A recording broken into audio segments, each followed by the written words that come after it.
Welcome back. सो आज हम exercise 1.1 matrix and determinant की पहली एक्सरसाइज को स्टार्ट करने लगे हैं। जो हमारा पहला क्वेश्चन है, हमें डिफरेंट मैट्रिसेस दिए गए हैं और उनका हमने ऑर्डर फाइंड करना है। आपको याद होगा हमने अपने कि एक प्रीवियस लेक्चर के अंदर डिस्कस किया था कि ऑर्डर क्या होता है। एक्चुअली ये नंबर ऑफ़ रोज़ और नंबर ऑफ़ कॉलम्स के बराबर होता है, उनको हम एक ऑर्गेनाइज वे से लिखते हैं। तो हम क्वेश्चन करते हैं और मज़ीद क्लियर करने की कोशिश करते हैं। तो हमारे पास एक मैट्रिसेस है। लेट्स सपोज इस मैट्रिसेस को हम ए का नाम देते हैं। A is equal to 2, 3, -5 and 6। अगर आप इसमें ओरिएंटेशन गौर करें, 2 एंड 3 हॉरिजॉन्टल ओरिएंटेशन है, -5 एंड 6 ये भी हॉरिजॉन्टल ओरिएंटेशन है। इस हॉरिजॉन्टल ओरिएंटेशन को हम रो कहते हैं। तो जब भी ये क्वेश्चन आए तो हम इसको इस तरह हल करते हैं। हम लिखेंगे नंबर ऑफ रोज़, तो उनको हम m से डोनेट करते हैं, विच इज़ इक्वल टू कितनी हो गई 2, 3 एक 1 रो है, -5, 6 सेकेंड रो है। तो हमारे पास टोटल रोज़ कितनी आ गई, 2 आ गई। इसी तरह अब हम नंबर ऑफ़ कॉलम्स भी देखेंगे। नंबर ऑफ़ कॉलम्स का मतलब होता है जो वर्टिकल ओरिएंटेशन होती है, यानी ये 2 हुआ, -5, 3 हुआ, 6। तो यहाँ पर हम लिखेंगे number of columns. So number of columns हमारे पास जिनको हम n से डोनेट करते हैं वो भी 2 हो गए। तो इसका जो ऑर्डर आएगा that can be order of A, which can be written as, इसको हम m क्रॉस n लिख के या फिर 2 क्रॉस 2 भी लिखते हैं, सम टाइम इसे 2/2 भी लिखते हैं। तो एक्चुअली हमें पता चल गया कि इस मैट्रिक्स के अंदर 2 रोज़ हैं और 2 कॉलम हैं। तो इस तरह हम इसका ऑर्डर फाइंड करते हैं। एक और एग्जांपल से एक और क्वेश्चन है जिसको हम देख लेते हैं। इसमें मैट्रिक्स ई है जो कि दिया गया है ADBECF। इसको जब हम हल करेंगे हम लिखेंगे, इसमें भी हम लिखेंगे नंबर ऑफ़ रोज़। इसमें जो नंबर ऑफ़ रोज़ हैं अगर आप गौर करके देखें तो इसमें हमारे पास एक तो रो है AD, दूसरी रो है BE, तीसरी रो है CF। तो कितनी रोज़ होगी, 1, 2, 3।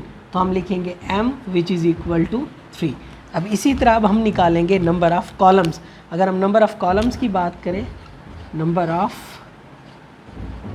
कॉलम्स, सो इसमें आप देखें एक ABC ये कॉलम है, दूसरा DEF ये कॉलम है। तो कितने कॉलम हो गए, 2 कॉलम हो गए। तो नंबर ऑफ़ कॉलम्स इसमें जिसको हम n से डोनेट करते हैं विच इज़ इक्वल टू 2, तो इसका जो ऑर्डर आ जाएगा that will be equals to, हम लिखेंगे 3/2 और 3 क्रॉस 2।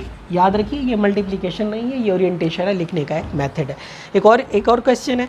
इसमें हमारे पास इसको लेट्स सपोज मैट्रिक्स को हम C का नाम दे देते हैं। इसका हम ऑर्डर फाइंड करने लगे हैं। इसको भी हम लिखेंगे, इसमें भी वही ओरिएंटेशन हम देखेंगे। ये एक हॉरिजॉन्टल ओरिएंटेशन है, इसे आप यूँ समझ लें ये R1 रो है, ये आपकी R2 रो है। तो इसमें अगर हम लिखें नंबर ऑफ़ रोज़, इसमें भी 2 हैं। इसी तरह नंबर ऑफ़ कॉलम्स वो भी 2 हैं। तो इसका जो ऑर्डर बनेगा वो यानी m cross n which is equal to किसके बराबर इसमें कॉलम की अगर हम बात करें तो कॉलम 2, 1, 3, 0, 4, 6। तो 3 कॉलम्स हैं, तो इसका ऑर्डर क्या बन जाएगा 2/3। तो ये हमने 3 क्वेश्चंस किए हैं जिनमें हमने डिफरेंट मैट्रिसेस का ऑर्डर फाइंड किया। पहला क्वेश्चन हमारे पास ये था। इस एक्सरसाइज का जो सेकंड क्वेश्चन है उसने आपको डिफरेंट मैट्रिसेस दिए हैं और कहा है कि आपने चेक करना है कि कौन सा मैट्रिसेस किसके बराबर है। मैंने चंद मैट्रिसेस लिए हैं, जैसे B is equal to 3, 5, I is equal to 3 × 3 + 2, और फिर E मैट्रिक्स है which is equal to 4, 0, 6, 2, and इसी तरह J इज़ इक्वल टू 2 + 2, 2 - 2, 2 + 4, 2 + 0। देखिए इस क्वेश्चन को करने के लिए आपको याद करना पड़ेगा कि जब हमने टाइप्स ऑफ मैट्रिक्स के अंदर इक्वल मैट्रिक्स की डिफ़ाइन पढ़ी थी, उसमें हमने ये कहा था कि 2 मैट्रिक्स तभी इक्वल होते हैं जब उनके अंदर 2 कंडीशन सेटिस्फाई हों। पहले उनका ऑर्डर सेम होना चाहिए, दूसरा उनकी करस्पॉन्डिंग एंट्रीज सेम होनी चाहिए। लेट्स सपोज हम कंपैरिजन करते हैं। हम देखने लगे हैं B और 3 को। हमने देखा जी B मैट्रिक्स, उसका अगर हम ऑर्डर देखें, ये है हमारे पास 3 एंड 5, तो इसका अगर हम ऑर्डर देखें तो ये आ जाएगा 1 क्रॉस 2 के। एंड सिमिलरली अगर हम I को देखें तो I का भी ऑर्डर ये 3 एंड 3 + 2 जो है, इसका भी 1 रो है, 2 कॉलम है, तो इसका भी ऑर्डर 1/2 है। तो इट मीन्स इन दोनों का ऑर्डर तो क्या आ गया, सेम आ गया। अब रहेगी बात सेकंड कंडीशन चेक करने की, वो होती है करस्पॉन्डिंग एंट्रीज बराबर होनी चाहिए। तो इसकी पहली एंट्री 3 है, इसकी भी पहली एंट्री 3 है, तो ये तो कंडीशन पहली अभी सेटिस्फाई हुई है। सेकंड कंडीशन को भी, सेकंड क्वांटिटी को भी चेक करें, वो भी उसमें 5 है और इधर 3 + 2 उसका भी आंसर 5 है। तो इसमें दोनों कंडीशन सेटिस्फाई हो गई कि ऑर्डर भी सेम है, करॉस्पॉन्डिंग एंट्रीज भी सेम है। So we can write as B = I। तो हम लिख सकते हैं B I के बराबर है। अगर हम इसी तरह E और J का कंपैरिजन करें, E जो मैट्रिक्स है वो है हमारे पास 4 0 6 2 एंड सिमिलरली जो J है दैट इज़ इक्वल टू 2 + 2 2 - 2 2 + 4 2 + 0। तो इसमें अगर हम ऑर्डर देखें इसका भी 2/2 आ जाएगा और इसका भी ऑर्डर जो है वो 2/2 आ जाएगा। दोनों का ऑर्डर सेम है, देखें ना 2 रोज़ हैं और 2 कॉलम्स हैं, इसमें भी 2 रोज़ हैं। तो क्रॉसपॉन्डिंग एंट्रीज़ की बात करें, ये 4 है, 2 + 2 का भी आंसर 4 आएगा। ये 0 है, 2 - 2 का भी आंसर 0 आएगा। 4 + 2 का आंसर 6 आएगा, इसका भी 6 आ जाएगा। ये 6 है ऑलरेडी, ये 2 है और 2 + 0 का आंसर भी 2 आ जाएगा। तो इन दोनों मैट्रिसेस की जो है वो ऑर्डर भी सेम है और क्रॉसपॉन्डिंग एंट्रीज भी सेम है। So we can write as E = J। तो इस तरह के क्वेश्चन के अंदर जब आपको कहा जाए इक्वालिटी चेक करें, आपने यही काम करना है कि पहले उनके ऑर्डर को चेक कर देना है और बाद में उनकी क्रॉसपॉन्डिंग एंट्रीज़ को चेक करके अगर वो बराबर आ जाए तो वो मैट्रिक्स बराबर होगा, अदरवाइज़ वो बराबर नहीं हो।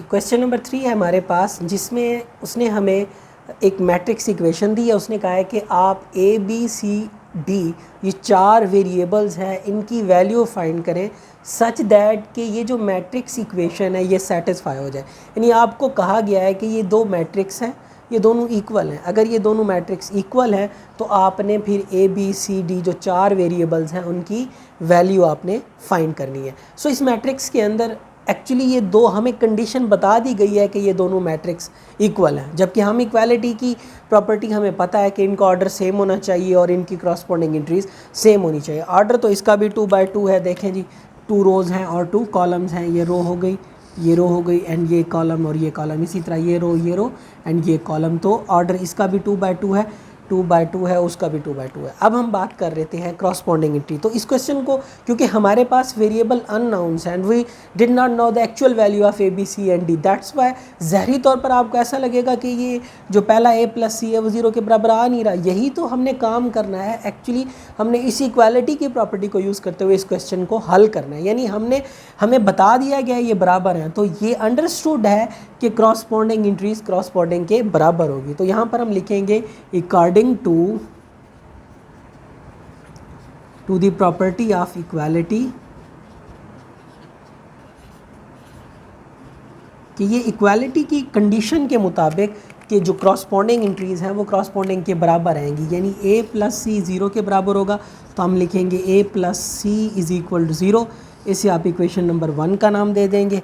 एंड सिमिलरली आपकी जो दूसरी वैल्यू है A + 2B वो -7 के बराबर आ जाएगी, तो आप लिखेंगे A + 2B = -7।